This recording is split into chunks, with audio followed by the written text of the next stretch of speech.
नमस्कार मित्रांनो, लग्नानंतर होईलच प्रेम मालिकेच्या आजच्या जबरदस्त भागामध्ये शेवटी हॉस्पिटलमध्ये गेलेल्या रम्यासमोर चैतन्य डांगे, जो आर्याचा बॉयफ्रेंड म्हणून आला होता, तो शेवटी समोर आला आहे.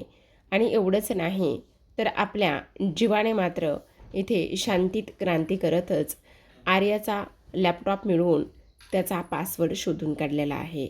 हेच आपल्याला या आजच्या भागात पाहिजे. तर आता प्रेक्षकांनो, इथे सुरुवातीला जीवा म्हणत असतो, मला एक गोष्ट समजत नाही, ही जी काही आर्या आहे ती आर्या सरळ सरळ आपल्यासोबत खोटं बोलली. नंदिनी म्हणत असते तिच्या आईचं शिफ्टिंगच झालं नाही तरीसुद्धा ती खोटं बोलली. जीवा एवढंच नाही तर तिच्या लॅपटॉपचा पासवर्डसुद्धा जन्मेजय आहे. तेव्हा जीवाला धक्काच बसतो. दुसरीकडे आपण पाहतो रम्या आणि वसू ह्या दोघीजणी बसलेल्या असतात आणि त्यावेळेला मात्र इथे आता वसू म्हणत असते, रम्या तुला एक गोष्ट सांगू का, त्या काव्याच्या डोहाळे जेवणाच्या अगोदर ना मला काहीतरी हाती लागायला पाहिजे. 16 ऑगस्टच्या अगोदर काहीतरी हाती लागायला पाहिजे, जेणेकरून मला सगळा काही राडा आणि त्याचबरोबर ह्या लोकांचं सत्य बाहेर आणता येईल. तेव्हा रम्या म्हणत असते, आई तू अजिबात काळजी करू नको, आपल्याला पाहिजे ते सगळं अगदी तसंच होणार आहे, तुला काळजी वगैरे करण्याची काहीही गरज नाही, असं स्पष्टपणे आता इथे ती बोलत असते आणि हसायला लागते. दुसरीकडे आपण पाहतो जीवा म्हणत असतो, म्हणजे मला एक गोष्ट समजत नाही नंदिनी, की हे सगळं ह्या पद्धतीने कसं काय होऊ शकतं. तेव्हा नंदिनी म्हणत असते, हो जीवा, हे सगळं त्याच पद्धतीने झालं आहे. आर्या आपल्याला फसवत आहे. जीवा तुम्हाला एक गोष्ट सांगू का, जेव्हा तुम्ही इथे बाबा नावाचा टॅटू काढला त्यानंतर तिने डिसाईड केलं की आता तुम्ही बाबा काढला आहे तर तिला आई नावाचा टॅटू काढायचा आहे आणि त्यामुळे तिने सुद्धा आई नावाचा टॅटू लगेचच स्वतःच्या हातावरती काढून घेतला. जीवा एवढंच नाही तर तुम्हाला सांगू का, तिने बाबा आणि आई हे टॅटू का बरं काढले असतील.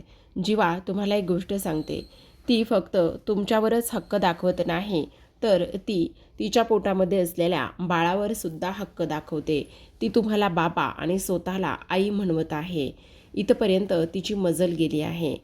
तेव्हा जीवा म्हणत असतो, ह्या सगळ्या गोष्टींचा जाब तर मी तिला विचारणारच आहे, मी तिला अजिबात माफ करणार नाही. तेव्हा नंदिनी जीवाचा हात हातात घेते आणि म्हणत असते, नाही नाही जीवा, तिला जाब विचारायचा नाही. फक्त तुम्ही काल सकाळी माझ्यावर ओरडलात आणि माझ्यावर तुम्हाला विश्वास नव्हता ना, म्हणून मी ह्या सगळ्या गोष्टी आज शोधून काढल्यात आणि तुमच्यासमोर आणल्या आहेत. बस एवढंच मला करायचं होतं. कारण तिच्या अशा वागण्यामुळे आपल्यामध्ये येणाऱ्या बाळामुळे आपल्या दोघांच्या नात्यामध्ये अंतर यायला नको आहे, असं नंदिनी बोलत असते. आणि म्हणूनच मी हे सगळं तुम्हाला सांगते जीवा. तेव्हा जीवा म्हणत असतो, पण नाही नंदिनी, काही जरी झालं तरी मी त्या आर्याला जा विचारल्याशिवाय राहणार नाही. नाही जीवा, अजिबात तुम्ही असलं काहीही करणार नाही आहात. जर तुम्ही असं केलं तर खूप मोठा प्रॉब्लेम होऊ शकतो. आपलं बाळ तिच्या पोटात वाढतंय आणि त्यामुळे खूप प्रॉब्लेमसुद्धा होऊ शकतो, असं आता नंदिनी बोलू लागलेली असते. मग आता हे सर्व काही बोलल्यानंतर आपण पाहतो इथे लगेचच नंदिनी म्हणत असते, जीवा तुम्हाला एक गोष्ट सांगू का, आता रोज मी असा माझ्या तोंडावर कुणीतरी बुक्क्यांचा मार आणि उशी दाबून इथे माझा जीव घेतोय, असं मला रोज एक ना एक दिवस सहन करावा लागतोय.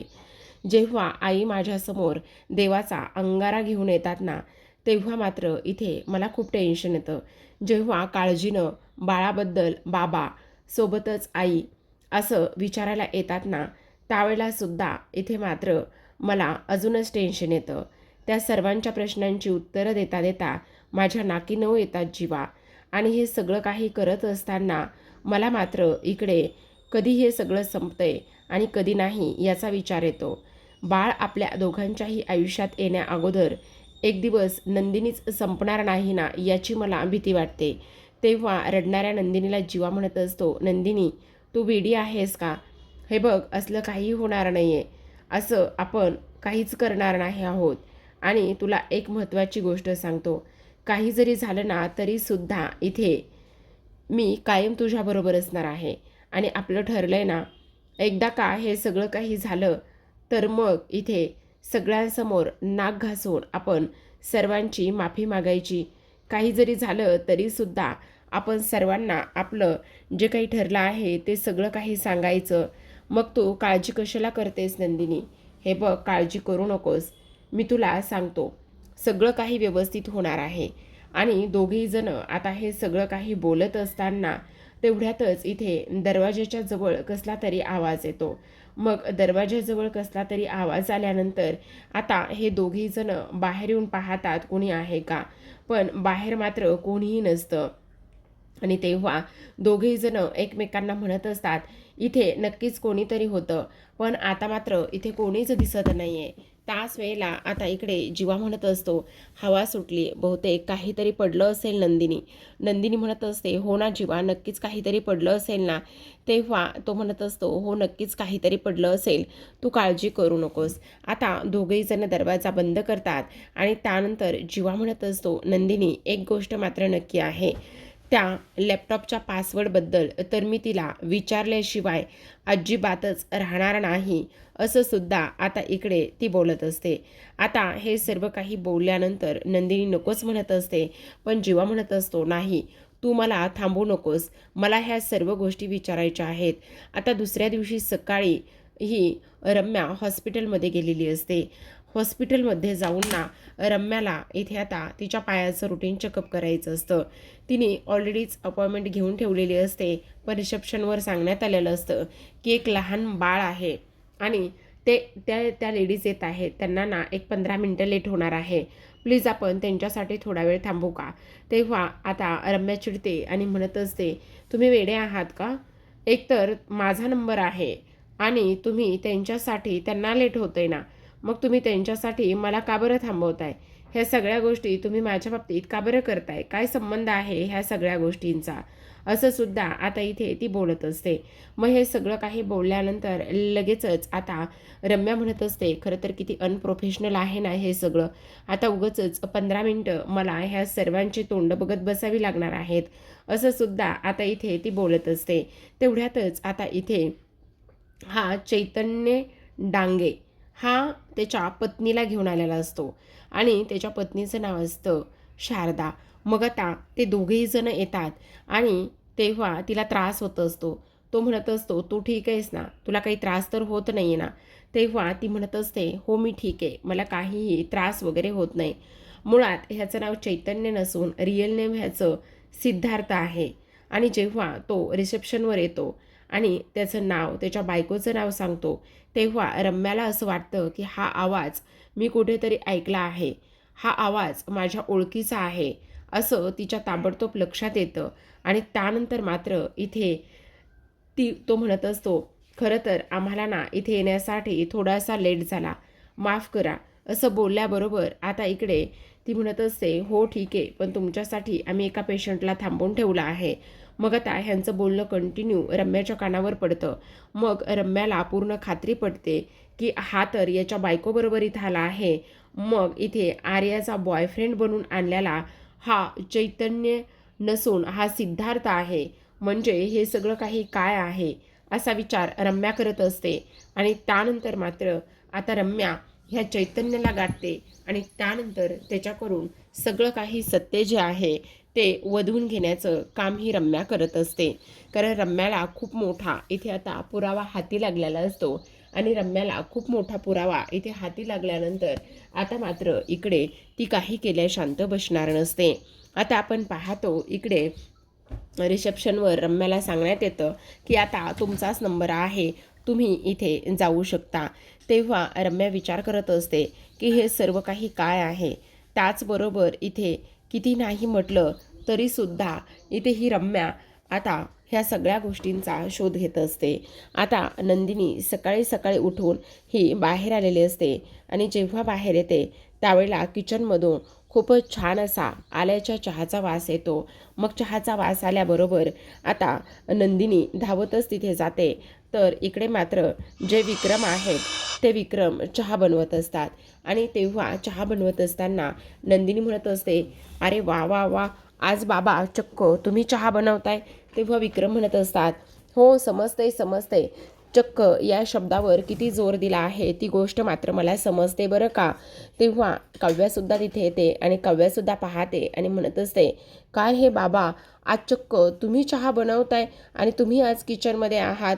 बाबा, खरं पाहायला गेलं तर आज तर कमालच झाली. तेव्हा मात्र इथे विक्रम म्हणत असतात, हो काय करणार, आता चहा बनवावं म्हटलं, बायकोला नेऊन द्यावं, म्हणजे आई कुठे आहेत. अरे त्याचं काय झालं, मी ना गुपचुपच आलो. बाबा पण आम्हाला सांगायचं, आम्ही बनवून दिला असताना. नाही ग, जर इथे तुम्हा सगळ्यांना सांगत बसलं असतो तर मानिनीला समजलं असतं आणि ती उठली असती.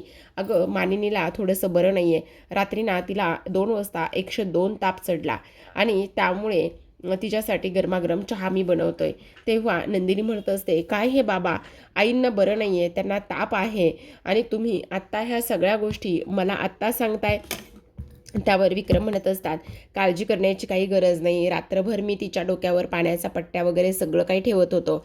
आता ती बरी आहे, पण आणखी ताप काही फारसा उतरला नाही आहे. तेव्हा नंदिनी म्हणत असते, पण बाबा सांगायचं ना तुम्ही आम्हाला.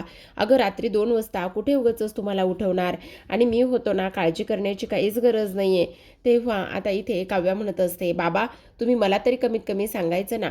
तसंही मी रात्रभर इथे जागीच असते, नुसते जागरण करत असते, मी अभ्यास करते आणि मी जागीच असते ना. तुम्ही ह्या सगळ्या गोष्टी मला एकदा सांगायला हव्या होत्या ना, का नाही सांगितल्या तुम्ही मला, असं आता इकडे ती बोलत असते. आता हे सर्व काही बोलल्यानंतर लगेचच इकडे विक्रम म्हणत असतात, नाही त्याची काही गरज नाही आहे, तुम्ही काळजी करू नका, माझ्या सुना आहेत हे मला माहिती आहे, पण इथे मी सुद्धा होतो आणि मानिनी बरी आहे आणि एवढ्या रात्रीचं तुम्हा दोघांना सुद्धा कुठे उठवायचं, म्हणून मी तुम्हाला काहीच नाही सांगितलं. बरं बाबा, आम्ही आईंना पटकन जाऊन भेटतो. बरं हा गरमागरम चहा जो बनवलाय ना तो मानिनीला द्या. तेव्हा नंदिनी म्हणत असते, त्याच्यासोबत 4 बिस्किटसुद्धा देते, म्हणजे आईला ना थोडंसं बरं वाटेल आणि गोळ्या घ्यायला जरा बरं पडेल. मग आता विक्रम म्हणत असतात, हो बाबा आता काय, इथे नवऱ्याने चहा बनवलाय आणि सुना घेऊन जात आहेत आणि इथे तारीफ मात्र सुनांचीच होणार आहे. बाबा तुम्ही पण ना, जा जा जा, मस्करी केली पोरींनो. आणि हे बघा, याच्यामध्ये मी जास्तीचा चहासुद्धा बनवून ठेवला आहे, जर तो तुम्हाला घ्यायचा असेल तर घ्या. दुसरीकडे आपण पाहतो आता जीवाने मौसूत अशी इडली बनवून आर्यासाठी नाश्ता घेऊन गेलेला असतो. आर्या म्हणत असते, वा वा वा, खरंच किती छान इडली आहे नाही, अगदी मौसूत आहे. तुला सांगू का जीवा, खरंच अगदी बाळाच्या या मऊ मऊ गालासारखी मौसूत अशी इडली झाली आहे, असं सुद्धा आता इकडे ती बोलत असते. तेव्हा जीवा म्हणत असतो, आवडली ना तुला, आवडली म्हणजे कमालच आहे, खरंच खूप आनंद झालाय. ऐक ना, मी तुला भरवते, तू सुद्धा खा ना. जीवा म्हणत असतो, नाही नाही, ऑफिसमध्ये माझी एक खूप इम्पॉर्टंट मीटिंग आहे, ती मीटिंग अटेंड करणार आणि त्यानंतर मग मी नाश्ता करेल, आत्ता नकोय, पण तोपर्यंत तू खा, मी तोपर्यंत मला एक ना अर्जंटमध्ये मेल करायचा आहे, तो मेल मी करतो. आता लॅपटॉप बाहेर काढतो, पण लॅपटॉप हा चार्जिंग नसतो. तेव्हा जीवा म्हणत असतो, बापरे किती मोठा गोंधळ झाला, लक्षात येते कार्य तुझ्या, बघ आता ना इथे माझा मी लॅपटॉप घेतलाय खरा, पण त्याच्यामध्ये ना चार्जिंगच नाहीये, आता काय करायचं ना तेच काही समजत नाहीये, थांब मी याला चार्जिंग लावतो. बघायला जातो तर चार्जर सुद्धा नसतं. मग आता म्हणत असतो, चार्जर सुद्धा नाहीये, आता काय करावं ना तेच मला काही कळत नाही, असं सुद्धा आता इकडे तो बोलत असतो. इथे दुसऱ्या बाजूला आपण पाहतो आता नंदिनी ही मानिनीला भरवत असते, तर इकडे आता ही जी काही आपली काव्या आहे ती काव्या सुद्धा इथे बाजूला बसलेली असते. मग आता मानिनी म्हणत असते, नको ग, बाद झालं, मला नको, मळमळल्यासारखं होतंय. आई काहीही होणार नाही, मळमळल्यासारखं वगैरे कसलंच होणार नाही, तुम्ही गुपचूप एवढे 2 बिस्किट खा बरं, तुम्हाला कसलाही त्रास होणार नाही, असं सुद्धा आता इकडे ती बोलत असते. पण मानिनी म्हणत असते, नाही ग, मला नाही जाणार आहे हे सगळं काही, नाही जमणार आहे मला ह्या सगळ्या गोष्टी. पण तेव्हा आता नंदिनी म्हणत असते, आई हे बघा, गुपचूप खायचं, कारण खाल्लं तर मग तुम्हाला थोडंसं बरं वाटेल. पण आई मला एक गोष्ट इथे समजलीच नाही, तुम्हाला नेमका ताप का आणि कशामुळे आलाय हे मात्र मला अजिबातच समजलं नाही. त्यावेळेला मात्र इथे आता मानिनी म्हणत असते, नाही ग समजलं, कसा ताप आला आणि कसं काय झालं तर. तेवढ्यातच आता वसू तिथे आलेली असते. मग वसू आल्याबरोबर ती म्हणत असते, कसा ताप आलाय म्हणजे त्या नंदिनीच्या प्रेग्नेन्सीचं आणि त्या सगळ्या गोष्टीचं बिचारीला तर काही पडलेलं नाही आहे, पण सगळ्यात महत्त्वाचं म्हणजे इथे सगळ्यात जास्त टेन्शन ह्या काव्याचं तिने घेतलेलं आहे. काव्याची उद्या चोरवटी आहे आणि काव्याची चोरवटी असल्या कारणाने ना तिने ह्या सगळ्या गोष्टींचं टेन्शन घेतलेलं असेल. बस एवढंच. कारण इथे ती काव्याबाई कशी चोरवटी करणार, अभ्यास करते, त्यानंतर बाळाला कसा जन्म देणार आणि त्यानंतर मात्र इथे जन्म दिलेल्या बाळाला सांभाळणार की नाही, ह्या सगळ्या गोष्टी इथे तिला टेन्शनदायक असणार. एवढ्यामुळेच तिला बिचारीला ताप आला असेल असं सुद्धा आता इकडे ती बोलत असते. आता हे सर्व काही बोलल्यानंतर मात्र इथे विक्रमला सुद्धा राग येतो आणि त्यानंतर मात्र इथे ती विचार करत असते. तो विचार करत असतो की अगं काय बोलतेस हे सगळं काही, ह्या सगळ्या गोष्टी बोलायची काही गरज आहे का इथे उगाचच. तेव्हा मात्र मानिनीला ठसका लागतो. आता मानिनीला ठसका लागल्यानंतर लगेचच इकडे ती म्हणत असते अजिबातच नाही, इथे वस्वात्या असल्या गोष्टी अजिबातच नाही झालेल्या, तुम्ही उगाचच ह्या सगळ्या गोष्टींचा विचार नका बरं करू, असं सुद्धा आता इकडे ती बोलत असते. मग आता हे सर्व काही बोलल्यानंतर आपण पाहतो इथे लगेचच वसू म्हणत असते, हो मी जे काही बोलते ना ते अगदी बरोबर बोलते, याच्यामध्ये काहीही चुकीचं नाही आहे, असं सुद्धा ती बोलते. धावतच पार्थ आलेला असतो. पार्थ आल्याबरोबर म्हणत असतो, काय झालेलं आहे, सगळं काही ठीक आहे ना आई, तुला एवढा भयंकर ताप कसा आला. तेव्हा मानिनी म्हणते की आता ह्याला आणि कोणी सांगितलं तेच मला काही कळत नाही आहे. तेव्हा काव्याचा मेसेज आला होता, ऑफिसमध्ये पाऊल टाकणार आणि काव्याचं टेक्स्ट पाहिलं, तसंच टेक्स्ट उलटं फिरवलं आणि रिटर्न वळलो. आई तू काय झालंय, तू कसलं टेन्शन घेतलंयस, तुला ताप कसा काय आला अचानकच. आता इकडे काव्या म्हणत असते, अहो आत्याबाई त्याचं काय आहे ना, तुम्ही त्याची काळजी करू नका, ही काव्या बाळाला सुद्धा सांभाळेल आणि तिची एक्झामसुद्धा व्यवस्थित देईल, तुम्हाला काळजी वगैरे करण्याची काहीच गरज नाही, त्यामुळे तुम्ही शांतच बसा. त्यावर तुम्ही एक काम करा, उद्या डोहाळे जेवण आहे ना, त्यासाठी एखादी सुंदर अशी साडी सिलेक्ट करा आणि सुंदर अशी साडी सिलेक्ट केल्यानंतर त्याच्यावर मॅचिंग बांगड्या, ज्वेलरी हे सगळं काही तुम्ही करा, कारण डोहाळे जेवणसुद्धा होणार आणि सगळंच होणार. तुम्हाला ना इथे बोलण्याची काहीच गरज नाही आहे, समजलं का आत्याबाई. आणि आत्याबाई अजून एक गोष्ट सांगते, तुम्हाला आणि तुमच्या मुलीला दुसरी काही कामं नाही आहेत का हो, उठसूट इथे माझ्याकडे येणं आणि आईंना बोलणं, मला बोलणं, ह्या सगळ्या गोष्टींशिवाय तुम्हाला तुमच्या आयुष्यामध्ये दुसरी कोणती कामंसुद्धा नाही आहेत का, असं आता इकडे काव्या बोलते. आणि त्यानंतर आता वसू म्हणत असते, करा तुम्हाला जे काही करायचं आहे ना ते सगळं करा, मला तरी ते काही बोलायचं नाही आहे किंवा मी इथे काही बोलणारसुद्धा नाही आहे, असं म्हणून ती निघून जाते. त्यावर विक्रम म्हणत असतात, बरोबर इथे आता ही जी काही वसू आहे ना, म्हणजेच नंदेला इथे ताणताण करत गेल्यानंतर भाऊजाईच्या चेहऱ्यावर कसा आनंद पसरला ना, हे मात्र स्पष्टपणे दिसले, असं विक्रम म्हणतात आणि हसायला लागलेले असतात. दुसरीकडे आपण पाहतो आता आर्या ही जीवाला म्हणत असते, अरे एवढंच ना. तेव्हा आता इकडे तू कशाला उगाचच एवढा गजनी स्टाईलने इथे चिडचिड करतोयस. तेव्हा तो म्हणत असतो, अगं इम्पॉर्टंट मेल करायचा आहे, काहीच कळत नाही आहे, थांब मी चार्जर आणते. अगं चार्जर कसं, चार्जर दिलंस तर लॅपटॉप चार्ज व्हायला खूप उशीर होईल आणि त्यानंतर मग मी त्याला कसं चार्जिंगला लावणार आहे आणि कसं मी मेल करणार आहे, मेल थोडासा अर्जंट आहे. आर्या एक बेस्ट आयडिया आहे, तुझा लॅपटॉप देतेस का, मी त्याच्यावरून मेल करू का. आर्या म्हणत असते, हो चालेल ना, मला काहीच प्रॉब्लेम नाही आहे, घे. थांब मी देते. नाही बस ना, मी घेतो असं म्हणून तिथे लॅपटॉप असतो, तो सोफ्यावर जातो आणि लॅपटॉप घेतो. आता मात्र इथे जीवा मनामध्ये विचार करत असतो, आर्या आता मी तुला मुद्दामूनच तुझ्या लॅपटॉपचा पासवर्ड विचारणार आहे, मला तुझ्या तोंडून ऐकायचं आहे की लॅपटॉपचा पासवर्ड हा जन्मेजय आहे म्हणून. आणि त्यानंतर मात्र जर नंदिनी सांगत असेल ते खरं असेल ना, तर ह्या सगळ्या गोष्टीचा जाब मात्र मी तुला विचारल्याशिवाय राहणार नाही, असं स्पष्ट शब्दामध्ये आता इकडे जीवा मनामध्ये बोलत असतो. आता लॅपटॉप घेतो, ऑन करत असतो तर पासवर्ड असतो, त्यामुळे लगेचच आता जीवा तिला म्हणत असतो, अगं ह्याच्यावर तर पासवर्ड आहे, आर्या प्लीज पासवर्ड सांगतेस ना. मग आर्या क्रॉस अँगल होते आणि त्यानंतर जीवाकडे पाहून म्हणत असते, जन्मेजय पासवर्ड आहे. अरे तुझ्याच तर नावाचा पासवर्ड आहे ना जन्मेजय, असं म्हटल्याबरोबर आर्याचा तो लूक, ती नजर आणि तो चेहरा हे जीवाला खूप खतरनाक आणि डेंजर वाटत असतं. जीवा मात्र सांगितलेल्या आर्याकडे एकटक पाहतच असतो. त्याला तर समजत नसतं की ही आर्या अशी का बोलते आणि त्याचबरोबर खरंच पासवर्ड जन्मेजय असेल का, असं म्हणून आता जीवा जन्मेजयची स्पेलिंग टाकायला सुरुवात करतो. आता जीवा हा जन्मेजयची स्पेलिंग त्याच्यावरती टाकतो आणि लगेचच त्याला धक्का बसतो, कारण पासवर्ड जन्मेजय टाकल्याबरोबर लॅपटॉप ऑन झालेला असतो आणि जीवा मात्र या आर्याकडे पाहतच असतो. त्याला तर खूप मोठा धक्का बसलेला असतो की नंदिनी सांगते ते अगदीच बरोबर होतं आणि ह्या सायको झालेल्या आर्याने मात्र त्याच्या नावाचा म्हणजेच जन्मेजय नावाचा इथे पासवर्ड ठेवला आहे. तर आता प्रेक्षकांनो आजच्या भागामध्ये एवढंच. उद्याचा भाग फार जास्त इंटरेस्टिंग होणार आहे बरं का.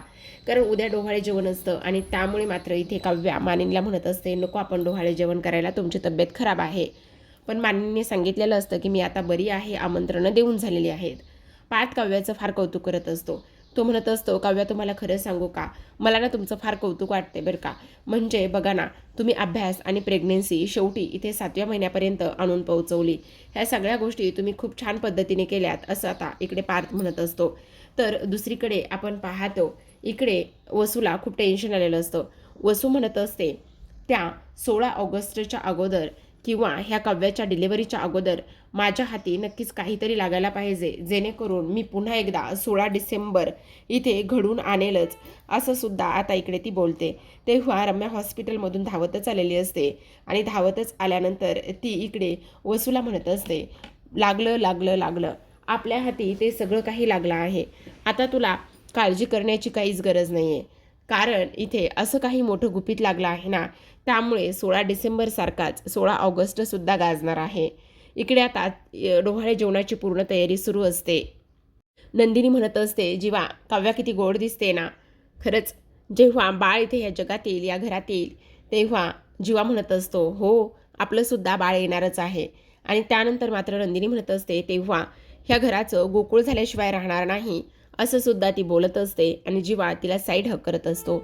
दुसरीकडे आता मात्र इकडे आर्याला ती लिगल डॉक्युमेंटची फाईल शोधायची असते, स्वतःच्या ताब्यात घ्यायची असते आणि त्यानंतर हे बाळ काय माझंच आहे, जीवा माझाच आहे असं तिला दाखवायचं असतं. त्यामुळे तिने ती फाईल हातामध्ये घेतलेली असते आणि फाईल हातामध्ये घेतल्यानंतर आता ती म्हणू लागते की आता नंदिनी तुला हे बाळ मिळणार नाही, कारण आता मात्र ह्या घरामध्ये पुन्हा एकदा महाभारत घडल्याशिवाय राहणार नाही. आता मला सुद्धा बघायचं आहे की हे बाळ तू कसं मिळवतेस. तर प्रेक्षकांनो पाहत रहा, लग्नानंतर होईलच प्रेम. भेटूया उद्याच्या भागात, तोपर्यंत